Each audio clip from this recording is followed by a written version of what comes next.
కాపాడుకుందా పాడు చేసుకుందా? తామారు కన్యత్వాన్ని కాపాడుకుందా పాడు చేసుకుందా? ఎందుకు వాళ్ళిద్దరూ వాళ్ళ కన్యత్వాన్ని పాడు చేసుకున్నారు? పాడైపోవటానికి కారణం ఏంటి? నంబర్ 1, దేనమ్మ దగ్గరికి వచ్చేసరికి స్వయం కృతాపరాధం.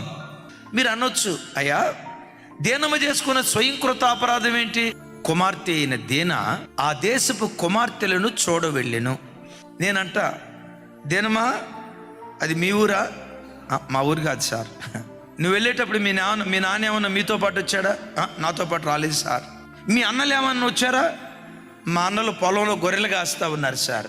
ఈ అమ్మాయి ఒక్కతే అలంకరించుకుని ఆ దేశపు కుమార్తెలను చూడటానికి బయలుదేరి వెళ్ళిందట. ఆ దేశాన్ని చూడాల్సిన అవసరం నీకేంటి? ఇది స్వయం కృతాపరాధం వల్ల దేనమ్మ తన పవిత్రతను కోల్పోయినట్లుగా పరిశుద్ధ గ్రంథమైన బైబిల్లో మనం చూస్తూ ఉన్నాం. క్రైస్తవ బిడ్డలకు చెప్తున్నాను, నేను బయట వాళ్ళకి చెప్పట్లా. కాలేజీకి వెళ్ళే యవన ఆడపిల్లకి మేకప్ ఎందుకు? ఐబ్రోస్ కటింగ్ ఎందుకు? కాలేజీకి వెళ్ళే ఆడపిల్ల పెదాలకి లిప్స్టిక్ ఎందుకు? ఒక తలలో 10 జడలు వేస్తారు, మధ్యలో జుట్టు చూసారా? ఫంక్ ఎందుకు? అది అమ్మాయి అందం చూపించడానికి నువ్వు కాలేజీకి స్కూల్కి పంపిస్తున్నావా? చదువుకోవటానికి పంపిస్తున్నావా? చదువుకునే ఆడపిల్లకి ఈ మేకప్ ఎందుకు?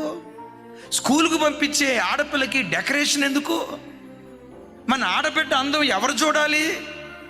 కొంతమంది తల్లిదండ్రుల స్వయం కృతాపరాధం, కొంతమంది యవ్వన ఆడబిడ్డల స్వయం కృతాపరాధం.